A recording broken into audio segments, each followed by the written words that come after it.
En un mundo lleno de distracciones, la capacidad de enfocarse y mantener la concentración se ha convertido en una habilidad crucial para el éxito.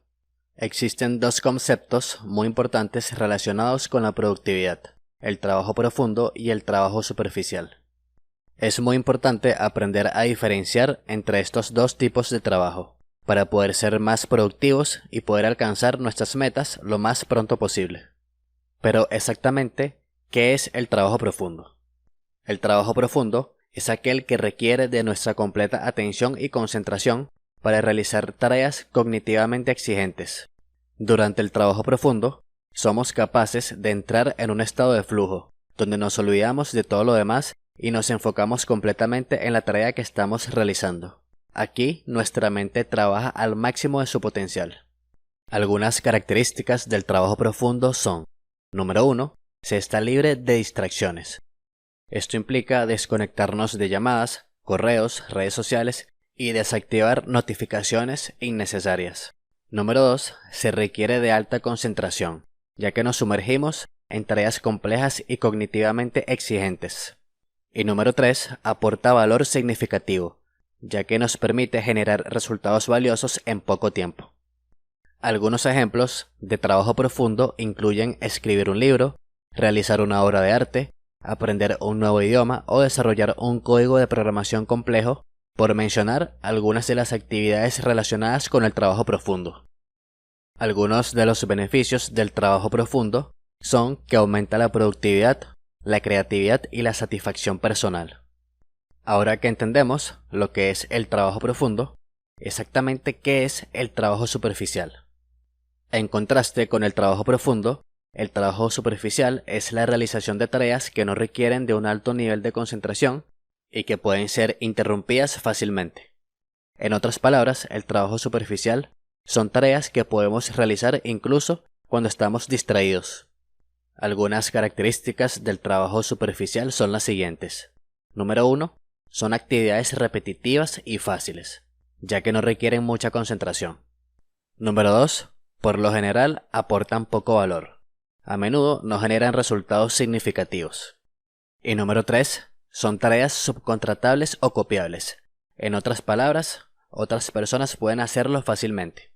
Algunos ejemplos de trabajo superficial son revisar correos electrónicos, responder mensajes instantáneos, navegar por las redes sociales o asistir a reuniones, por nombrar algunas de las actividades más frecuentes relacionadas con el trabajo superficial.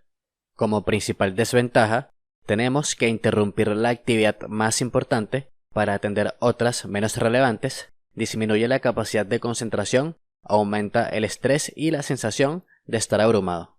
Si bien el trabajo profundo es crucial para lograr objetivos importantes, la clave está en encontrar el equilibrio entre ambos tipos de trabajo para poder aportar el máximo valor. Algunos consejos para dominar el trabajo profundo son los siguientes. Número 1. Establecer un espacio de trabajo libre de distracciones.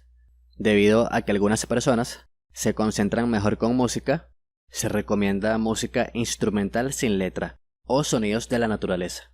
Esto ayuda en actividades que requieran una alta concentración. Número 2. Silenciar las notificaciones del teléfono y evitar el acceso a redes sociales. La única excepción es que el trabajo se relacione con las redes sociales. En este caso, es válido ya que no se estarían utilizando las redes sociales como entretenimiento. Fuera de este caso particular, no es negociable que durante una sesión de trabajo profundo se acceda a una red social con fines de entretenimiento.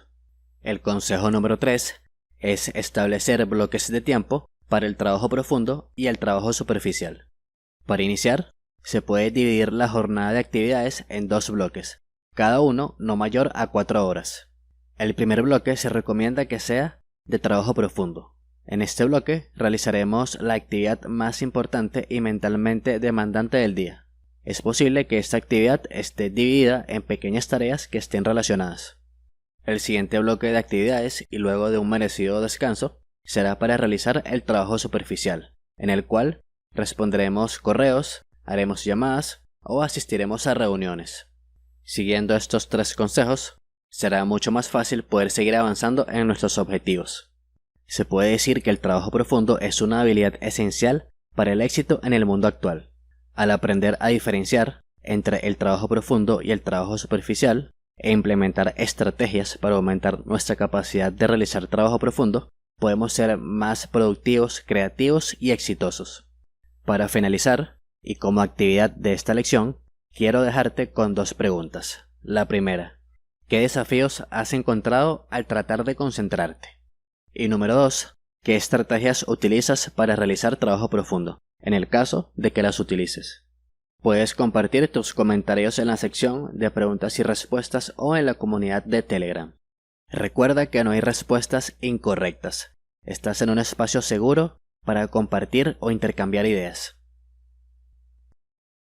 Sin lineamientos claros respecto a lo que significa ser productivo como empleado, muchos trabajadores acuden a un indicador industrial de productividad, que consiste en hacer muchas cosas de manera visible. Precisamente estas acciones son la explicación a muchos comportamientos que destruyen por completo la concentración y el trabajo profundo, debido a que es muy fácil confundir el estado de ocupación con la productividad. Es importante conocer ambos conceptos y sus implicaciones.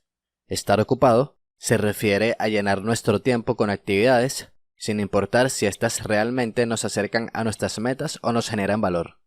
Algunos ejemplos del estado de ocupación son responder correos electrónicos constantemente y a cualquier hora, revisar redes sociales sin parar, asistir a reuniones programadas sin un objetivo claro o trabajar en tareas poco relevantes.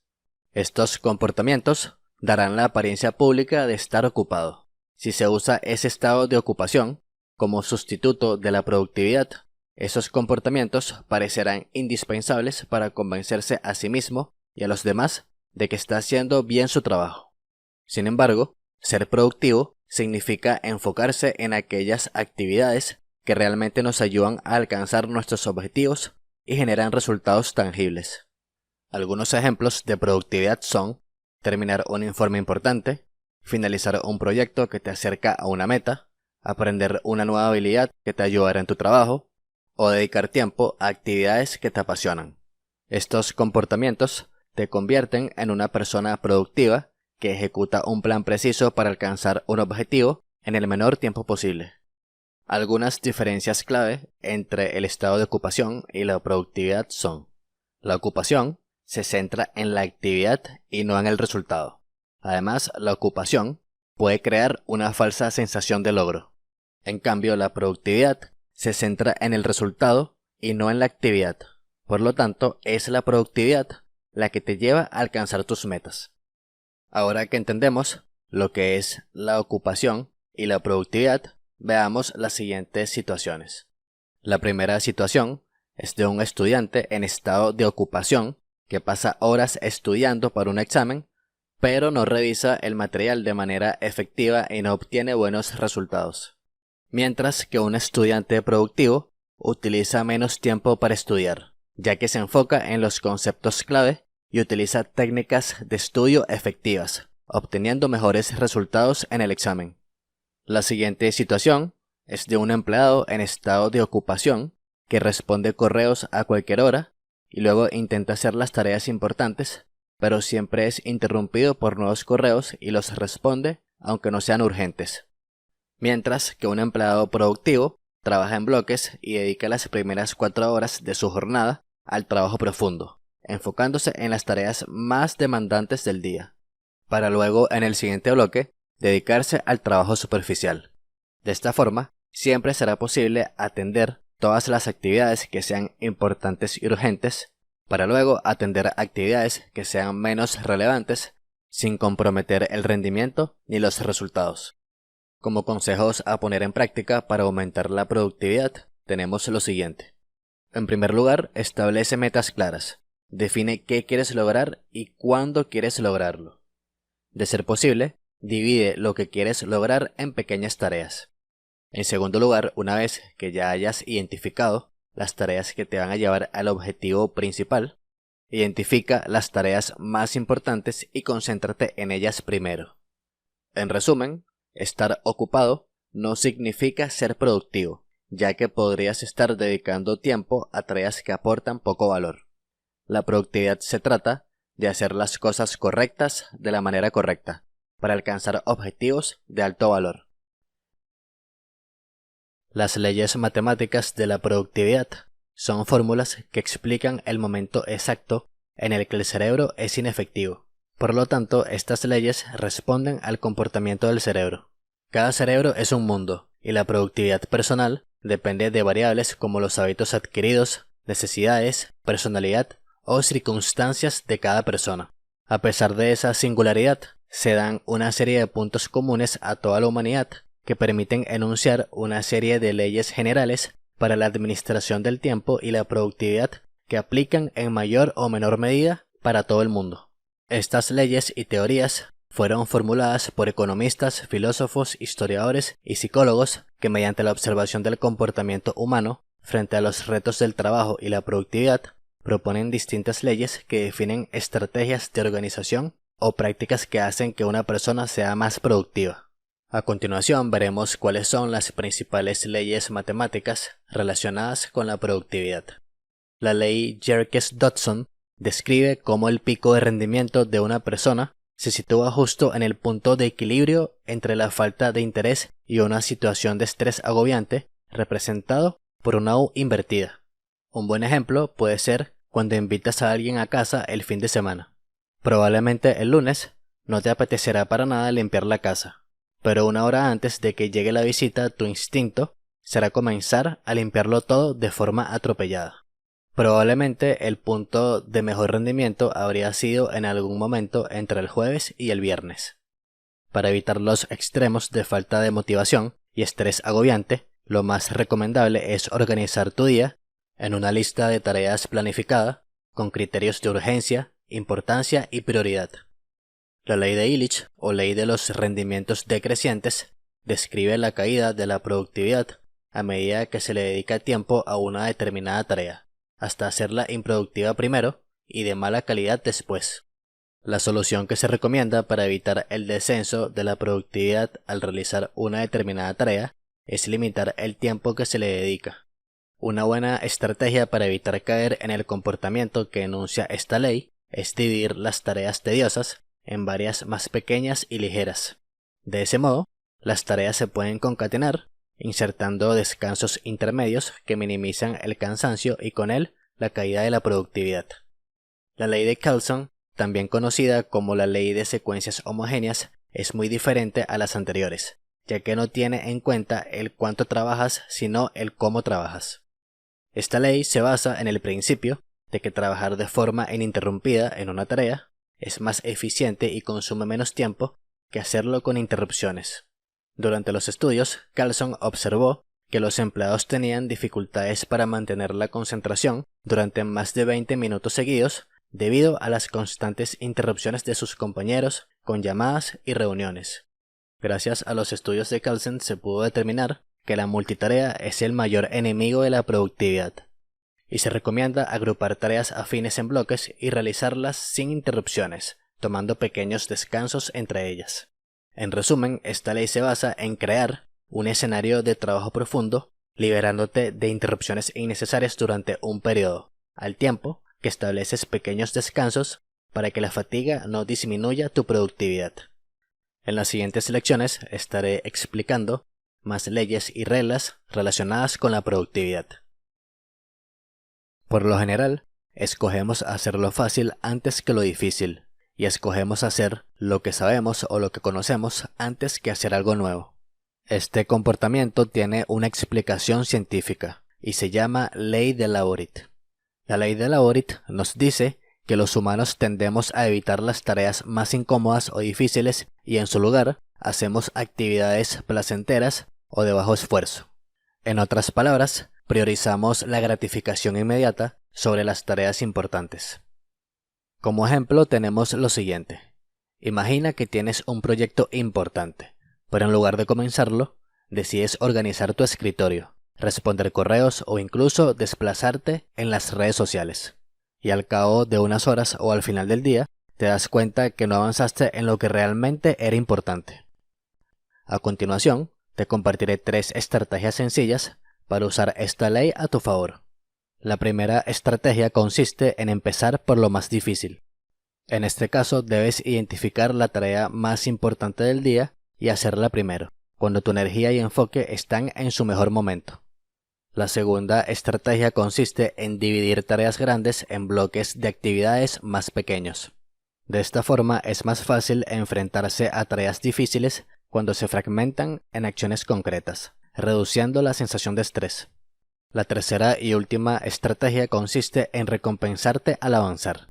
En este caso, usando la gratificación diferida, primero vas a trabajar en la tarea difícil y luego vas a disfrutar de una actividad que te motive como recompensa. Estas estrategias puedes utilizarlas de acuerdo a lo que se adapte mejor a tu forma de trabajar o de estudiar. Puedes usar una sola estrategia o puedes combinarlas de ser necesario. Lo importante es que el camino que elijas te brinde el mejor resultado posible. La ley de Laborit nos recuerda que no siempre elegimos lo que más nos beneficia, sino lo que es más cómodo o gratificante.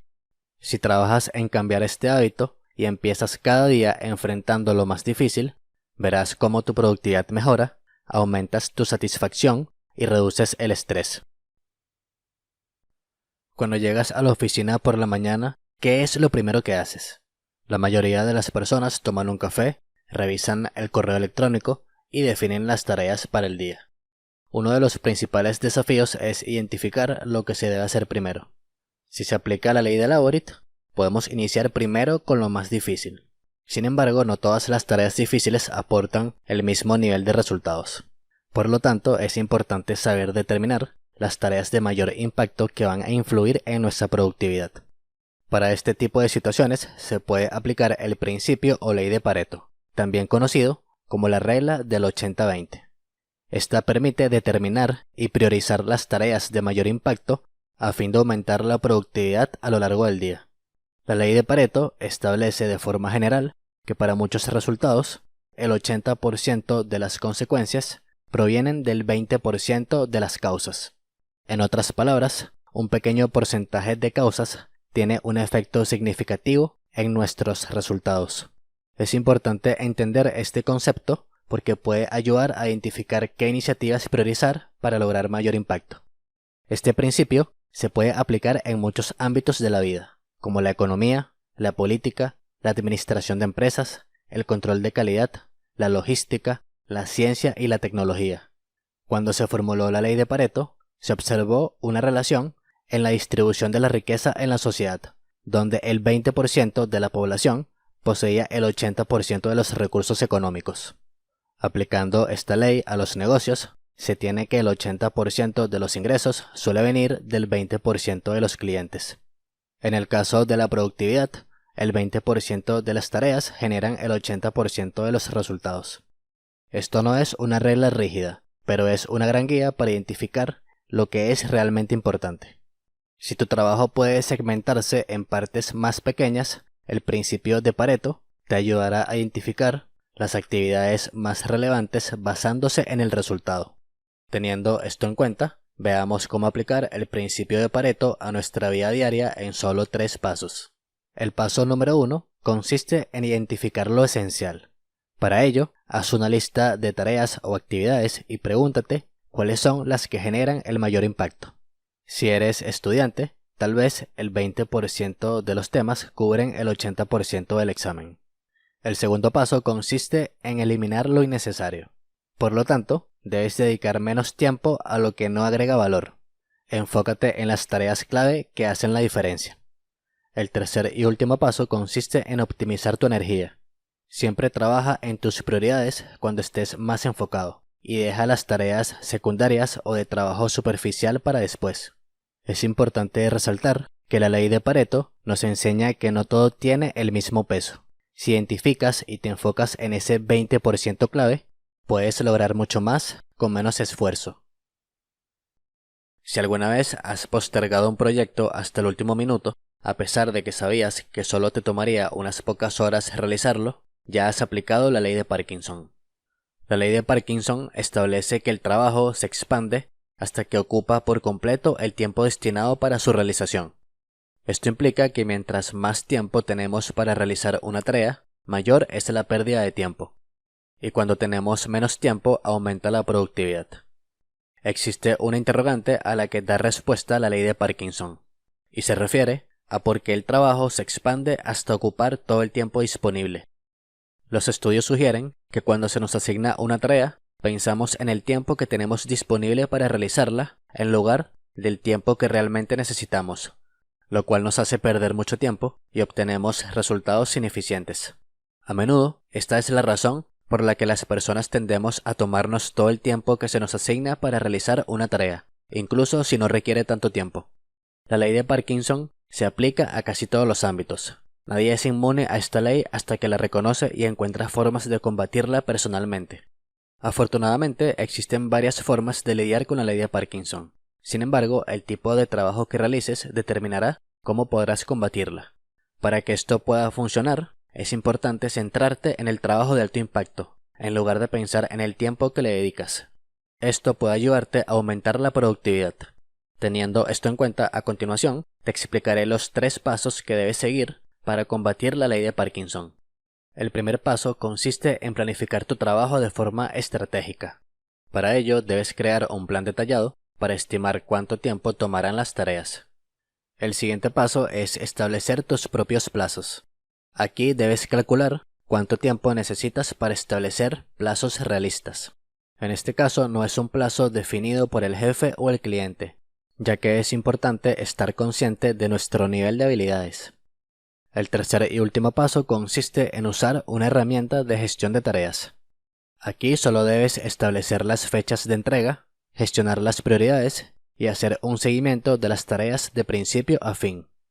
Al aplicar estos 3 pasos, puedes aprovechar mejor tu tiempo, trabajar con más enfoque y liberar espacio para lo que realmente importa.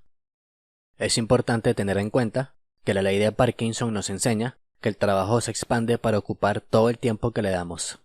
Esto puede llevarnos a ser menos eficientes si no fijamos límites claros. La clave está en definir plazos realistas y comprometerse con ellos, evitando que las tareas se alarguen innecesariamente. Cuando nos enfocamos en lo importante, podemos construir la vida que queremos en el tiempo que tenemos. Es posible aprovechar el tiempo al máximo combinando 3 principios clave para ser más productivos y alcanzar los objetivos planteados con menos esfuerzo. Estos 3 principios son la ley de Laurit, la ley de Pareto y la ley de Parkinson. Recordando lo que enuncia cada una de estas leyes, tenemos que la ley de Laurit consiste en hacer primero lo difícil o importante. La ley de Pareto establece que el 80% de tus resultados provienen del 20% de tus esfuerzos. Y la ley de Parkinson establece que el trabajo se expande hasta llenar el tiempo que le asignas. Teniendo en cuenta estas 3 leyes, ahora imagina comenzar tu día abordando las tareas más desafiantes, asegurándote de aprovechar tu energía matutina. Luego identificas el 20% de las tareas que tendrán el mayor impacto en tus objetivos para enfocarte en completarlas. Finalmente, estableces plazos realistas para cada actividad, evitando que el trabajo se expanda innecesariamente. Este enfoque no solo mejora tu eficiencia, sino que también reduce el estrés y aumenta tu satisfacción laboral. Implementar estas leyes en tu rutina diaria puede ser un cambio significativo hacia una gestión del tiempo más efectiva y una mayor productividad. A continuación, te explicaré una estrategia paso a paso para combinar estas 3 leyes. El primer paso consiste en planificar tu día con prioridad. Para ello, haz una lista de tareas y luego identifica cuáles son las más difíciles e importantes. En este paso se utiliza la ley de Laurit. El paso número 2 consiste en aplicar la regla 80-20 o ley de Pareto. De la lista de tareas definida previamente, selecciona el 20% de las tareas que tienen el mayor impacto en tus objetivos. El paso número 3 consiste en establecer límites de tiempo. Para ello debes asignar un tiempo específico y razonable para completar cada tarea clave. Puedes utilizar temporizadores para mantenerte enfocado aplicando la ley de Parkinson. El paso número 4 consiste en ejecutar todo en orden. Primero comienza con la tarea más importante y difícil, y luego finaliza con tareas más fáciles o de menor impacto. El quinto y último paso consiste en evaluar y ajustar. Al final del día, revisa qué funcionó y ajusta tu planificación para mejorar al día siguiente. Si aplicas esta estrategia, y puedes dedicarle de 2 a 4 horas a aquello que realmente importa de manera enfocada, estarás por encima del 90% de las personas que no pueden concentrarse debido a las distracciones. Combinar estas tres leyes te permite atacar tus tareas más importantes primero, enfocarte en lo que genera más impacto y hacerlo dentro de un tiempo limitado. Aplicando estos principios, no solo serás más productivo, sino que también reducirás el estrés y sentirás más control en tu día. De ser posible, hoy mismo, haz una lista de tus tareas, prioriza las más importantes y asigna un tiempo límite. Pon en práctica estas leyes y nota la diferencia. Organizar y priorizar tareas es indispensable para alcanzar nuestros objetivos de forma eficiente y sin estrés. Con la priorización efectiva, puedes aumentar tu productividad y asegurarte de que tus tareas más urgentes reciban atención inmediata. Por lo tanto, para priorizar tareas se deben seguir una serie de pasos. El primer paso para gestionar y priorizar tareas es capturar todas tus tareas. Anota todas las tareas que tengas en mente, sin importar lo pequeñas que parezcan. Puedes usar una libreta, una app de notas o un gestor de tareas. No te preocupes por organizar en este momento, solo captura todo lo que tengas que hacer. El segundo paso es clasificar tus tareas. Clasifica las tareas según su urgencia e importancia. Actualmente existen diversos métodos para lograrlo, pero uno de los más conocidos y efectivos es la matriz de Eisenhower. Esta matriz permite organizar las tareas según su urgencia e importancia, para que puedas priorizar de manera efectiva el trabajo más importante. Los conceptos urgente e importante pueden parecer palabras similares, pero al analizarlas en términos del principio de Eisenhower, la diferencia entre las dos es fundamental. Diferenciar entre lo urgente y lo importante puede ayudarte a identificar en qué tareas debes enfocarte y qué tareas podrían ser mejor abordadas por otros miembros del equipo. Las tareas urgentes requieren tu atención inmediata. Cuando algo es urgente, debe hacerse ahora, y existen consecuencias claras si no finalizas esas tareas en un marco de tiempo específico. Estas son tareas que no puedes evitar, y cuanto más te demores en terminarlas, más estrés experimentarás, y esto puede llevar al agotamiento. Las tareas importantes pueden no requerir atención inmediata, pero estas tareas te ayudan a lograr tus objetivos a largo plazo. El hecho de que estas tareas sean menos urgentes no significa que no importen. Por lo tanto, deberás planificar cuidadosamente estas tareas para que puedas usar tus recursos de manera eficiente. Ahora que conocemos la diferencia entre urgente e importante, al combinar estos dos criterios se crean 4 cuadrantes que conforman la matriz de Eisenhower. El cuadrante 1 es el cuadrante hacer. Aquí es donde colocarás las tareas que sean urgentes e importantes. Estas tareas requieren de tu atención inmediata y debes dedicarles tiempo lo antes posible. Cuando veas una tarea en tu lista de pendientes que debe hacerse ahora, que tiene consecuencias y afecta a tus objetivos a largo plazo, colócala en este cuadrante. No debería haber dudas en cuanto a qué tareas pertenecen a este cuadrante, porque son las tareas que primero te vienen a la mente y que probablemente te estresen más. Por lo tanto, el lapso para completar tareas urgentes e importantes es para hoy o mañana. Algunos ejemplos de tareas que puedes incluir en el cuadrante 1 son escribir un artículo de blog para mañana, finalizar una propuesta de un proyecto para hoy o responder a los emails de clientes. El cuadrante 2 es el cuadrante programar. Aquí es donde colocarás las tareas que son importantes pero no urgentes. Estas tareas son cruciales para tus objetivos a largo plazo, pero no tienen que hacerse de inmediato. La estrategia con este tipo de tareas es planificar un tiempo para retomarlas más adelante, y te encargarás de estas tareas después de haber finalizado las tareas del cuadrante 1. Por lo tanto, el lapso para completar estas tareas es para la próxima semana o para final de mes. Algunos ejemplos de tareas que puedes incluir en el cuadrante 2 son participar en un evento profesional la próxima semana, inscribirte en un curso de desarrollo profesional dentro de 15 días y agregar mejoras a un proyecto personal a final de mes. El cuadrante 3 es el cuadrante delegar. Aquí es donde se colocarán las tareas que son urgentes pero no importantes. Estas tareas se deben realizar ahora, pero no afectan tus objetivos a largo plazo. Considera delegar estas actividades o posponerlas si es posible. Delegar las tareas es una de las formas más eficientes de gestionar y de disminuir la carga laboral. El lapso para atender las tareas de este cuadrante es para hoy y se pueden atender en el momento o delegar. Por lo general, estas son actividades que son fácilmente copiables y están relacionadas con el trabajo superficial. Algunos ejemplos de tareas que puedes incluir en el cuadrante 3 son subir artículos al blog, transcribir las notas de una reunión o responder a los emails que no son de clientes. El cuadrante 4 es el cuadrante eliminar. Aquí es donde colocarás las tareas que no son urgentes ni importantes. Una vez que hayas analizado tu lista de pendientes y colocado las tareas en los primeros 3 cuadrantes, las tareas que quedan no son urgentes ni importantes. Estas tareas no son esenciales en este momento, por lo tanto puedes eliminarlas o posponerlas indefinidamente. Algunos ejemplos de tareas que puedes incluir en el cuadrante 4 son realizar los pormenores del trabajo, asistir a una reunión de actualización de estado o compartir las aprobaciones de estado. Una vez que ya hemos clasificado las tareas según la matriz de Eisenhower, el tercer paso es establecer prioridades. Dentro de cada cuadrante ordena las tareas por prioridad. Intenta no tener más de 10 tareas por cada cuadrante. De ser necesario, puedes crear varias matrices de Eisenhower. Por ejemplo, una para objetivos profesionales y otra para objetivos personales. Esto evitará que tu matriz de Eisenhower se vuelva desordenada y abrumadora. Al limitar tu lista de tareas a acciones pendientes y necesarias, te asegurarás de empezar el proceso de priorización sin perder tiempo.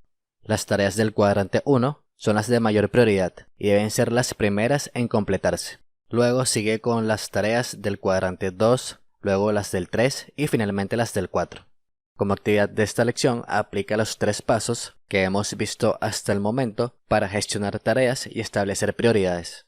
Esto lo puedes aplicar a un proyecto profesional o a un proyecto personal. Los 3 pasos que vas a seguir son: número 1, capturar todas las tareas pendientes. Número 2, clasificar las tareas por urgencia e importancia aplicando la matriz de Eisenhower. Y número 3, establece prioridades dentro de cada cuadrante. En las próximas lecciones veremos los siguientes pasos para la gestión de tareas. Estos pasos se relacionan con el tiempo asignado a cada tarea, pasar a la acción, revisión y ajuste de resultados, además de unos consejos adicionales para complementar la información. La gestión del tiempo es un desafío que podemos enfrentar a diario, ya que tendemos a llenar el tiempo con actividades que aportan poco valor a nuestros objetivos, y esto nos hace perder tiempo valioso que podemos aprovechar en actividades más productivas. Existe una ley que explica cómo tendemos a malgastar el tiempo si no lo gestionamos adecuadamente, llamada Ley de Parkinson. La Ley de Parkinson establece que el trabajo se expande hasta que ocupa por completo el tiempo destinado para su realización. En otras palabras, si tienes mucho tiempo para hacer una tarea, tenderás a demorar y a distraerte, lo que te llevará a tardar más tiempo del que realmente necesitas. Por el contrario, si tienes poco tiempo para hacer la misma tarea, te verás obligado a ser más eficiente y a concentrarte, lo que te permitirá completarla en menos tiempo. Por ejemplo, imagina que tienes que escribir un informe. Si te dan 2 semanas para hacerlo, es probable que pases la mayor parte del tiempo aplazándolo y buscando excusas para no empezar. Sin embargo, si solo tienes 2 días para hacerlo, te pondrás manos a la obra de inmediato y lo terminarás a tiempo. Es importante tener en cuenta que la ley de Parkinson se basa en 2 principios psicológicos. El primero es la aversión al vacío, en el que tendemos a llenar el tiempo disponible con actividades sin importar si son realmente productivas. El segundo principio es la ley del esfuerzo mínimo, en el que buscamos la manera de completar las tareas con el menor esfuerzo posible. Partiendo de estos principios, la ley de Parkinson puede tener consecuencias negativas en nuestra productividad y en nuestro bienestar. Si no gestionamos bien nuestro tiempo, podemos acumular estrés y ansiedad, además de sentirnos abrumados e incapaces de controlar nuestras vidas. Esto puede traer como consecuencia perder oportunidades y no alcanzar nuestros objetivos.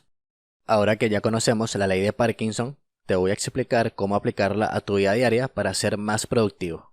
Una vez que ya hemos clasificado y priorizado las tareas pendientes aplicando la matriz de Eisenhower, el siguiente y primer paso es establecer límites de tiempo. Cuando tengas que hacer una tarea, fija un tiempo específico para completarla. Asegúrate de que el tiempo sea realista, tomando en cuenta tu disponibilidad y tu nivel de energía. Si es necesario, ajusta tu horario en función de las prioridades y el tiempo estimado. Por ejemplo, en lugar de decir voy a escribir el informe hoy, puedes decir voy a escribir el informe durante las próximas 2 horas. De esta forma, en lugar de divagar entre actividades superficiales, será posible enfocar toda nuestra atención y energía en terminar el informe en solo 2 horas en lugar de 8, si no se establece un límite de tiempo. El segundo paso es dividir las tareas grandes en tareas más pequeñas. Las tareas grandes pueden parecer abrumadoras, lo que puede llevarnos a dejarlas para después y terminar aplazándolas. Para evitar esto, divide las tareas grandes en tareas más pequeñas y manejables. De esta manera, te sentirás más motivado a empezar y completarás cada tarea más rápido. El tercer paso es comenzar a trabajar y pasar a la acción. En este punto empieza por la tarea más importante del cuadrante 1 de la matriz de Eisenhower. Para mantener el enfoque y garantizar mejores resultados, concéntrate en una tarea a la vez para evitar distracciones y mejorar tu productividad. Durante la sesión de trabajo profundo, toma descansos y haz pausas activas para mantener tu energía y concentración. Cada 45 minutos, toma descansos de 15 minutos y luego repite el proceso durante todo el bloque de trabajo profundo. Esto quiere decir que si el bloque de trabajo profundo es de 4 horas, el proceso se va a repetir 4 veces. El cuarto paso es hacer seguimiento de tu tiempo. Lleva un registro del tiempo que dedicas a cada tarea. Esto lo puedes hacer con una libreta o lo puedes hacer con una aplicación de tracking. En cualquiera de los dos casos se toma en cuenta la hora de inicio de la tarea, la hora de la finalización y esto va a permitir determinar el tiempo dedicado al desarrollo de la actividad. Así como puedes medir el tiempo de actividades productivas y de alto valor, también puedes medir las actividades que te drenan el tiempo y te aportan poco o ningún valor. Esto te ayudará a identificar las áreas en las que estás perdiendo el tiempo y hacer los cambios necesarios para mejorar tu productividad. El quinto y último paso es revisar y ajustar. Al final del día o de la semana, revisa tu lista de tareas y reevalúa las prioridades si es necesario. Siempre será posible ajustar el plan sin cambiar el objetivo según los cambios que surjan. No olvides celebrar tus logros y aprender de cada experiencia. Como consejos adicionales para gestionar el tiempo de forma más eficiente, considera lo siguiente. El primer consejo, y quizás el más difícil de poner en práctica para proteger el tiempo, es aprender a decir que no a nuevas tareas si ya estás sobrecargado. Aún en la actualidad, en algunas empresas y en ciertas organizaciones, existe la cultura de la urgencia, en la que pareciera que todo es urgente. Sin embargo, de acuerdo a mi criterio personal y a mi experiencia trabajando para empresas internacionales, llegué a la conclusión de que si todo es urgente, entonces nada es urgente, ya que esta es la consecuencia directa de la falta de planificación. Por lo tanto, las actividades que se ejecuten al día a día son actividades que van surgiendo en el momento. Esto, lejos de ser productivo, va a traer como consecuencia resultados de baja calidad que a futuro van a requerir retrabajo, además del estrés y la ansiedad que esta forma de trabajar genera. Por lo tanto, aprende a decir que no y no te sobrecargues con nuevas tareas a menos que sea un tema urgente e importante. El siguiente consejo es delegar tareas a otras personas cuando sea posible. Si cuentas con un colaborador en tu equipo que no está realizando ninguna tarea urgente ni importante, puedes asignarle tareas de trabajo superficial para que puedan ser atendidas en el momento. El último consejo es establecer recordatorios y notificaciones para mantenerte al día con las actividades y fechas límite. Esto te va a permitir revisar tu lista de tareas periódicamente y realizar los ajustes necesarios según tus prioridades y tu progreso. Para que una persona sea productiva, debe tener objetivos bien definidos, que además deben ser realistas y alcanzables en el tiempo establecido. Por lo tanto, la productividad no es un factor aislado, sino que es el resultado de un proceso en el que interactúan diferentes habilidades y factores externos. Teniendo esto en cuenta, la productividad es una medición que refleja la relación que existe entre los resultados de una actividad, el tiempo invertido en ella y los recursos que han sido utilizados para llevarla a cabo. Esto quiere decir que cuanto menor sea el tiempo que lleve a alcanzar el resultado deseado, más productivo es el sistema. Este indicador de productividad suele medirse en unidades de tiempo, que expresan la correspondencia entre el trabajo y el producto final. Cuando hablamos de una buena o alta productividad, sabemos que existe un equilibrio entre el tiempo invertido y los recursos utilizados para obtener resultados. Por el contrario, una mala o baja productividad es aquella en la que los resultados no se obtienen en el tiempo esperado o cuando no se aprovechan correctamente los recursos. Para medir la productividad de forma rápida, podemos aplicar la siguiente fórmula, en la cual se tiene que la productividad es igual a los productos o servicios producidos entre los recursos utilizados. Como ejemplo de productividad a nivel industrial, se tienen 15.000 unidades de un producto elaborado. Entre el tiempo que tomó producir las 15.000 unidades queda un total de 1.000 horas. En este caso, el indicador de productividad muestra que se producen 15 unidades por hora. Como ejemplo, para medir la productividad personal, tenemos lo siguiente. Aplicando la fórmula de productividad, tenemos 10 tareas realizadas entre el tiempo que ha tomado realizarlas, que son 5 horas. Esto arroja como resultado un total de 2 tareas por hora. Por obvias razones y de acuerdo a tu profesión, algunas tareas pueden llevar más tiempo que otras debido a su complejidad. En este caso, si tienes que elegir entre producir más o mantener la calidad, siempre elige la calidad, ya que generar productos o servicios de mala calidad trae consecuencias que terminan costando más tiempo y dinero del previsto inicialmente. De ser necesario, es preferible tardar un poco más en realizar una tarea y hacerla bien solo una vez, a tener que retomar la actividad repetidas veces debido a que la baja calidad producida inicialmente ha generado un retrabajo innecesario. Por lo tanto, para tareas que sean cognitivamente exigentes, siempre sé realista con el tiempo que le asignes a esa tarea y está consciente de tus habilidades. Si usas correctamente el indicador de productividad, podrás medir y determinar cuándo eres más o menos productivo en el tiempo. Este indicador también permite saber cuándo una persona es o no es productiva. Si tenemos un trabajador que se mantiene en estado de ocupación como sustituto de la productividad y no genera ningún resultado más que el consumo de recursos, esta persona no es productiva. Mientras que si tenemos un trabajador que genera resultados y además utiliza los recursos de manera eficiente, utilizando el indicador, podremos determinar que esta persona posiblemente tenga un alto nivel de productividad. Como actividad de esta lección, vas a realizar el cálculo de tu productividad.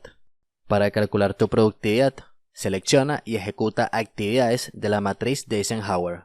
Mide el tiempo que te toma completarlas y con la cantidad de tareas realizadas y el tiempo utilizado, podrás determinar cuántas tareas realizas por hora. Si quieres ir un poco más allá, calcula tu productividad diaria, semanal y mensual. Si quieres compartir tus resultados o existe algo que quieras mejorar, siempre puedes dejarme un comentario en la sección de preguntas y respuestas o en la comunidad de Telegram. Existe un concepto relacionado con la productividad llamado eficiencia. Si bien la productividad mide la cantidad, la eficiencia mide la calidad. Esto implica que se podría calcular un número de productividad muy alto por empleado, pero ese número por sí solo no aporta ninguna idea de la calidad del trabajo. En teoría, un empleado podría parecer muy productivo, pero en realidad puede estar produciendo resultados de baja calidad, reflejando el mal uso de los recursos utilizados, dando como resultado una baja eficiencia. Tomando esto en cuenta, la eficiencia se define como la capacidad de disponer de alguien o algo para conseguir el cumplimiento adecuado de una función. En otras palabras, este término hace referencia a la capacidad de una persona o un grupo para alcanzar los objetivos marcados con el mínimo posible de recursos. La fórmula general para calcular la eficiencia es la siguiente. En primer lugar, se dividen los resultados obtenidos entre los resultados esperados. Todo esto multiplicado por 100, dando como resultado el porcentaje de eficiencia. Esta fórmula refleja que la eficiencia es la comparación entre lo que realmente se obtiene con lo que se podría lograr utilizando la misma cantidad de recursos, que pueden ser tiempo, dinero o mano de obra. Por ejemplo, si estás evaluando la eficiencia de un proceso de producción y obtuviste 80 unidades de un producto cuando se esperaban 100 unidades, la fórmula sería 80 entre 100, todo esto multiplicado por 100 sería igual a 80%. Esto quiere decir que el proceso de producción fue eficiente en un 80% respecto a los resultados esperados. Para calcular la eficiencia en la ejecución de tareas, se divide el total de tareas completadas entre la cantidad de tareas por completar. Luego esto se multiplica por 100.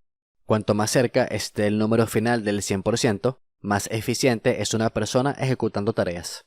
Usando esta fórmula se puede calcular la eficiencia diaria, semanal y mensual. Por ejemplo, supongamos que la cantidad de tareas que se espera realizar en un día son 20 y la cantidad real de tareas realizadas fueron 10. En este caso, se divide 10 entre 20 y se multiplica por 100, de modo que la eficiencia diaria arroja un resultado de 50%. Si se usan correctamente los indicadores de productividad y de eficiencia, esto arroja una idea más clara del rendimiento real de un proceso, una persona o un grupo. Como actividad de esta lección, vas a calcular tu eficiencia. Para ello, elige las tareas del cuadrante 1 de la matriz de Eisenhower. Al final del día, determina cuántas tareas completaste. Con los datos obtenidos, aplica la fórmula correspondiente y calcula tu eficiencia. De ser posible, calcula tu eficiencia diaria, semanal y mensual.